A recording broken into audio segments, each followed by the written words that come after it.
नमस्ते दोस्तों, मैं हूँ स्तुति। अगर आप भी मेरी तरह मून को बहुत ज़्यादा नोटिस करते हो या ऑब्ज़र्व करते हो तो आपको पता होगा कि कभी-कभी मून सुबह दिख जाता है, कभी-कभी मून शाम को दिखता है, कभी-कभी मून रात को बिल्कुल नहीं दिखता, पूरे दिन नहीं दिखता। तो ऐसा क्यों होता है? क्लियर स्काई हो तो भी कभी-कभी मून दिखता क्यों नहीं है? ये अलग-अलग टाइम पे क्यों राइज़ होता है? तो आज हम जानेंगे कि मून कब राइज़ होता है, क्यों होता है ये चीज़, इसकी रीज़न्स क्या है, इसके पीछे का साइंस क्या है, एस्ट्रोफिज़िक्स के पर्सपेक्टिव से। So let's start. तो इस चीज़ को समझने के लिए कि मून कब सेट होता है, कब राइज होता है, इस चीज़ को समझने के लिए हम एक डायग्राम का हेल्प लेंगे। ये है अर्थ और इसके आसपास हमने एक इमेजिनरी स्फीयर बनाया हुआ है। इस स्फीयर को हम नाम देंगे सेलेस्टियल स्फीयर। ये एस्ट्रोफिज़िक्स में बहुत इंपॉर्टेंट कंसेप्ट है, इसी से हम सारी चीज़ें समझ पाते हैं। ये है, हम ऐसा एज्यूम करते हैं हम यहाँ पे खड़े हैं, ये हमारी होराइज़न होगी, क्योंकि एक बेसिक कंसेप्ट है कि हमारी आइज़ जहाँ तक देख पाती है वो जो लाइन होती है ये होराइज़न होगी और इस साइड पे ये होराइज़न होगी। ये हमारी होराइज़न है। अब हम एज्यूम करते हैं कि दोपहर के 12 बज रहे हैं। दोपहर के 12 बजे मतलब सन यहाँ पे होना चाहिए हमारे बिल्कुल हेड के ऊपर, और स्काई में जो एरिया हमारे बिल्कुल हेड के ऊपर होता है उससे हम कहते हैं जेनिथ। तो सन जेनिथ पे है, ठीक है। अब सन जेनिथ पे 12 बज रहे हैं, यहाँ पे सन, अज्यूम करते हैं हम मून यहाँ पे कहीं पे होगा, ठीक है। ये मून है। अब आप सबको पता होगा कि डे एंड नाइट कैसे होता है। डे एंड नाइट इसलिए होता है, ये हमारी टिल्ट एक्सिस है जहाँ पे 23.5 डिग्रीज पे हमारा अर्थ टिल्टेड है। डे एंड नाइट कैसे होता है? क्योंकि अर्थ ऐसे घूम रहा है ना। तो अर्थ घूम रहा है तो हमें लग रहा है सब कुछ चीज़ें हमारे आसपास घूम रही है।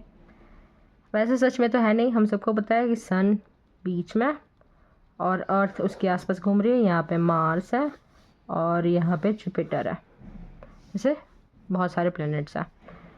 तो यहाँ पे वीनस है, यहाँ पे मर्क्यूरी है, वो सारे भी घूम रहे हैं। तो क्योंकि हम सन के आसपास घूम रहे हैं तो हमें लगता है कि सन हमारे आसपास घूम रहा है। अब ये कैसे हुआ, ऐसा क्यों लग रहा है हमें? इसका एक सिंपल सा एक्सप्लेनेशन है। एज्यूम करो आप एक ट्रेन में हो, यह है ट्रेन।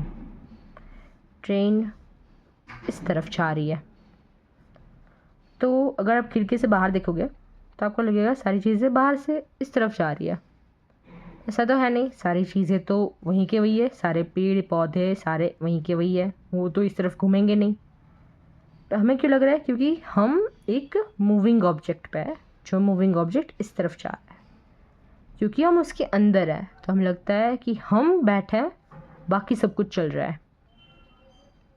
पर ये रियलिटी तो है नहीं। रियलिटी तो यही है कि हम घूम रहे हैं, बाकी सब कुछ रुका हुआ है।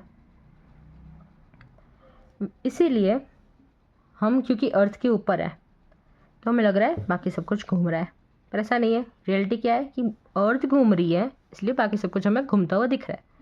बाकी सब कुछ सच में घूम रहा है, नो डाउट, सब कुछ घूम रहा है। सन भी यूनिवर्स के आसपास रिवॉल्व कर रहा है, मून हमारे आसपास रिवॉल्व कर रहा है, सब कुछ सही है। पर क्योंकि हम अर्थ के ऊपर है और हमारी स्पीड थोड़ी सी ज़्यादा है रोटेशन की, 24 आवर्स में हम एक रोटेशन कंप्लीट कर लेते हैं, तो वो काफ़ी ज़्यादा स्पीड है। इसलिए हमें लगता है कि सब कुछ हमारे आसपास घूम रहा है। वैसे ही जो हमारा कुछ लोगों का मॉडल होता है, जो पहले साइंस का भी मॉडल था जब साइंस बहुत ज़्यादा आगे नहीं बढ़ी थी, कि अर्थ के आसपास सारा यूनिवर्स घूम रहा है। इसे हम कहते हैं जियोसेंट्रिक मॉडल, कि सारा यूनिवर्स अर्थ के आसपास घूम रहा है।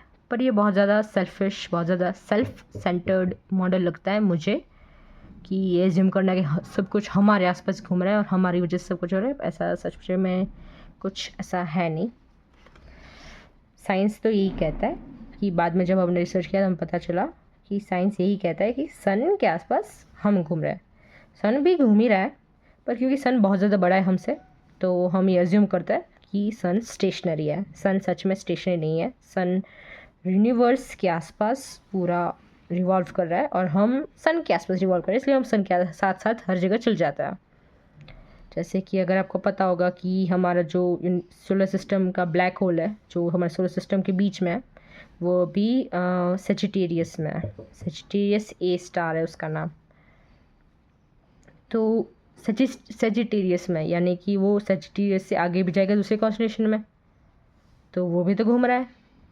पर क्योंकि ये बहुत बड़ी बात हो गई, ब्लैक होल हमसे काफ़ी ज़्यादा बड़ा है, सन भी हमसे बहुत ज़्यादा बड़ा है, तो हम उसे स्टेशनरी मानते हैं। क्योंकि जब ये आगे जाएगा तब तक हम तो होंगे नहीं, तो हम इसे स्टेशनरी मानते हैं। ये हम बाद में डिस्कस करेंगे। अब वापस टॉपिक पे आता है।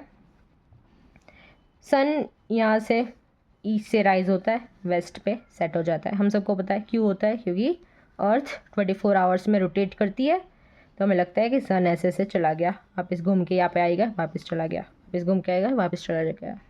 ये हमें लग रहा है, पर ये रियलिटी नहीं है। अब सन जो एरिया में, क्योंकि सन स्टेशनरी है हमारे लिए, तो सन जो एरिया में है उसे हम लेट्स अज्यूम उसे नाम देते हैं ए एरिया में, ए कॉन्स्टेलेशन में है।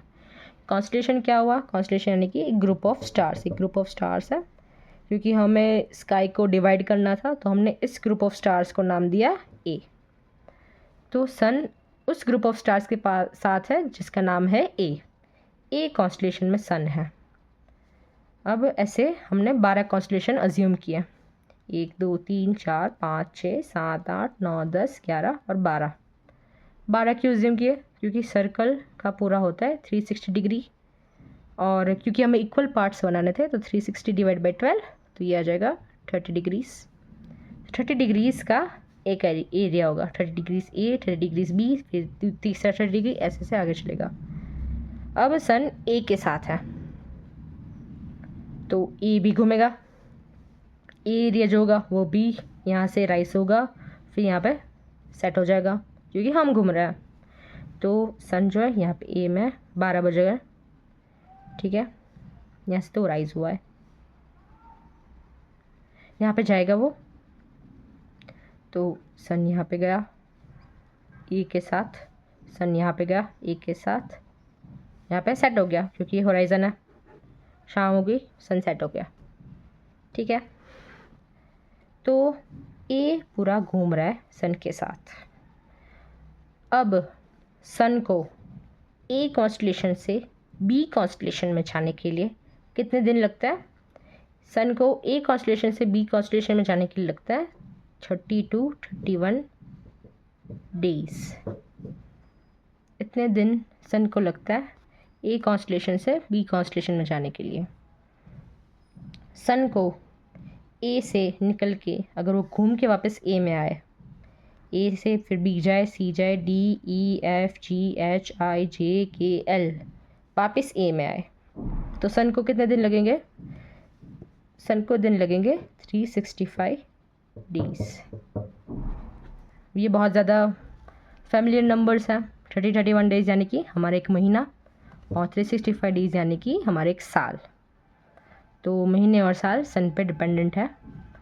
तो 31 डेज यानी कि एक महीने में सन ए कॉन्स्टेलेशन से बी कॉन्स्टेलेशन में चला जाएगा, और सन को ए में वापस घूम के आने के लगेंगे एक साल। अब मून जो है, क्योंकि पॉइंट हमारा मून है, मून को समझना है हमें आज। तो मून अगर के में है, अज्यूम करें के के अंदर है, के कॉन्स्टेलेशन के अंदर है, मून को के से एल में जाने के लिए, के से एल में जाने के लिए, एक कॉन्स्टेलेशन से दूसरे कॉन्स्टेलेशन में जाने के लिए लगते हैं 2 से 2.5 डेज।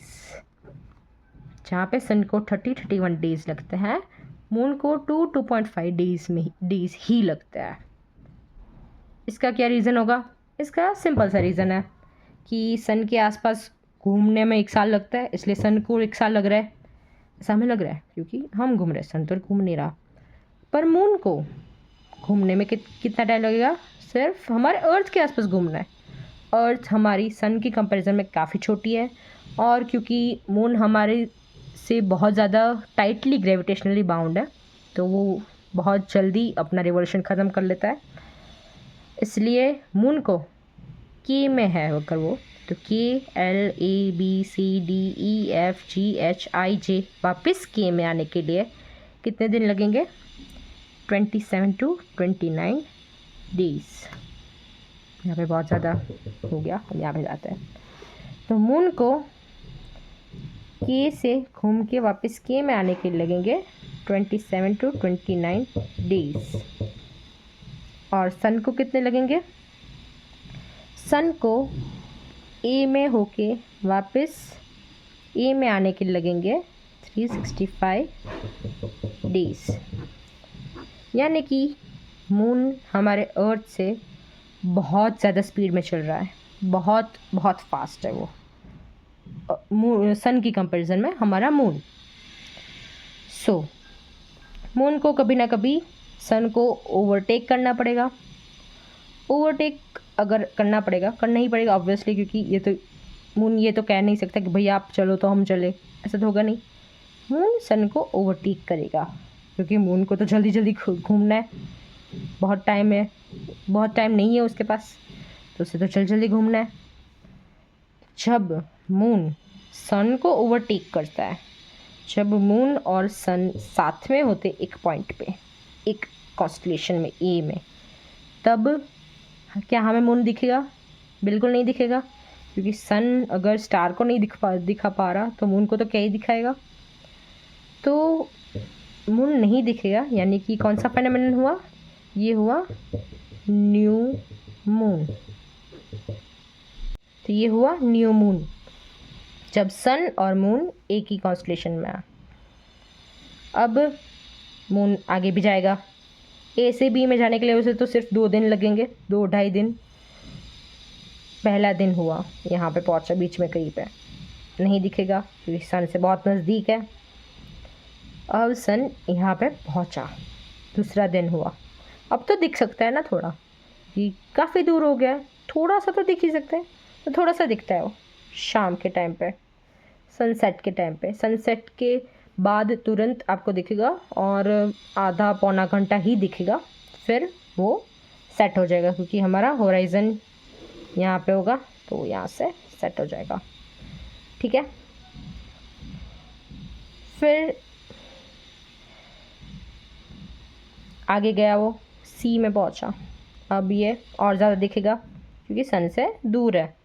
ऐसे ही तो उसके फेज होता है कि अगर थोड़ा सा दिखेगा फिर यहाँ से थोड़ा ज़्यादा दिखेगा, उनका शेप थोड़ा बड़ा होगा, फिर यहाँ पे और ज़्यादा दिखेगा, हाफ क्रेसेंट जैसा हो जाएगा, फिर यहाँ पे और ज़्यादा दिखेगा, ऐसा कुछ है ना, फिर यहाँ पे दिखेगा। अब न्यू मून यहाँ पे हुआ तो फुल मून यहाँ पे होगा जब सन के डायरेक्ट सामने मून होगा, तब होता है फुल मून। अब ये होराइज़न ऐसे मैंने बना रखा है, ऐसा नहीं है, हम यहाँ पे भी हो सकता है, तो ये भी होराइज़न हो सकता है। तो मून जब फुल मून होता है तब सनसेट के तुरंत बाद मून राइज होता है क्योंकि सामने ही होता है, और सनराइज से थोड़ा पहले ही मून सेट हो जाता है वापस, तब फुल मून होता है क्योंकि वो सन के डायरेक्ट सामने होता है, तो उसे सन की पूरी लाइट मिलती है और इसका बिल्कुल भी शेडो नहीं आता, तो पूरा मून दिखता है, तो वो हमें फुल मून दिखता है। फिर वापस थोड़ा थोड़ा कम होने लगेगा क्योंकि वो सन के पास रहने लगेगा, अर्थ का शेडो आने लगेगा, तो ये चीज़ें ऐसे होती है। अब मून राइज का टाइम, मून राइज अगर आज 8 बजे हो रहा है शाम के, तो कल मून राइज होगा 8:50 पे। ये उनकी टाइमिंग से कैलकुलेट किया हुआ है। जब मून सेट होता है, सनराइज़ होता है, मून राइज होता है, सनसेट होता है, ये उनकी टाइमिंग पे सेट किया हुआ है। हमेशा कुछ भी फेज़ हो मून का, मून हमेशा 50 मिनट्स लेट ही राइज होता है हर रोज़। आज 8 बजे हुआ, कल 8:50 पे, फिर 9:40 पे, फिर 10:30 पे, फिर 11:10 पे होगा, ऐसे ऐसे चलता रहेगा। हमेशा यही टाइम आता है। ऐसे ही मूनराइज़ के टाइम कैलकुलेट होता है। सनराइज़ का अलग कंसेप्ट है, ये हम दूसरे वीडियो में समझेंगे। और एक और बात, ये जो ABCD है 12 बनाया हमने, 12 का मैंने बताया आपको लॉजिक 30 डिग्रीज आ जाए इसलिए, इक्वल पार्ट्स हो जाए इसलिए। तो जो 12 कॉन्स्टलेशंस है, ये 12 कॉन्स्टलेशंस ही हमारे ज़ोडिएक साइंस है। क्योंकि हमें स्काई को डिवाइड करना था और हमें अलग अलग जगह पे दिखाना था सब कुछ, तो हमने इसे 12 पार्ट्स में डिवाइड किया। यही हमारे ज़ोडिएक साइन है। एरीज, टॉरस, लिब्रा, एक्वेरियस, जो भी सारे होते हैं इसी में आता है, यही होता है ये। और इसी साइंस पे बेस्ड है एस्ट्रोलॉजी भी। आप जब पैदा हुए, अगर आप एज्यूम करें कि आप 10 बजे सुबह बर्थ हुआ है आपका, तो 10 बजे सुबह सन कौन से कॉन्स्टलेशन में था, किस टाइम किस जगह पे था, यही सारा एस्ट्रोलॉजी में आता है। ये सारा कुंडली उसी में से बनती है, यही सारी चीज़ होती है। तो वो भी एक तरह का साइंस है, सूडो साइंस नहीं है वो। सूडो साइंस वही लोग कहते हैं जिन्होंने उसके बारे में ज़्यादा नहीं पढ़ा। ये हमारे एंशिएंट इंडियन एस्ट्रोनॉमर्स यानी कि हमारे ऋषि मुनि ने बनाया था, और ये उन्होंने साइंस पे ही बनाया था।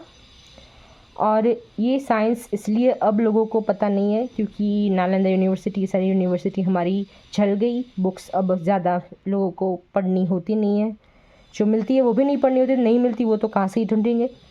तो लोगों को लगता है कि ये सूडो साइंस है।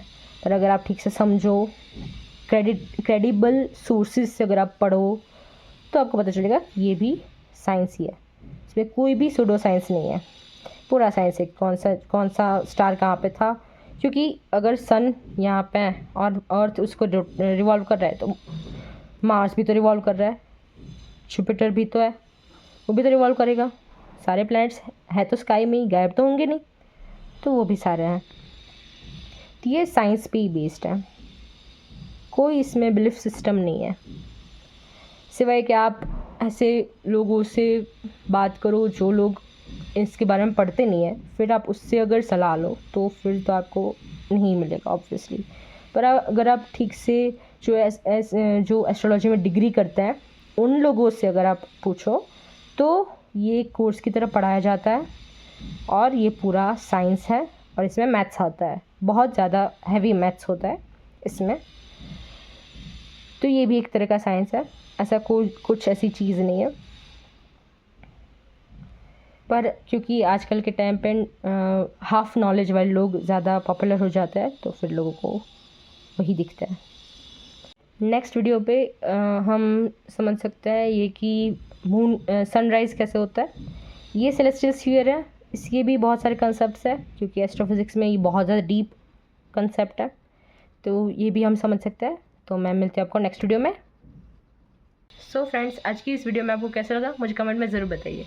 मिलते हैं नेक्स्ट वीडियो में नए अमेजिंग कंसेप्ट्स के साथ। Till then keep looking up and stay curious.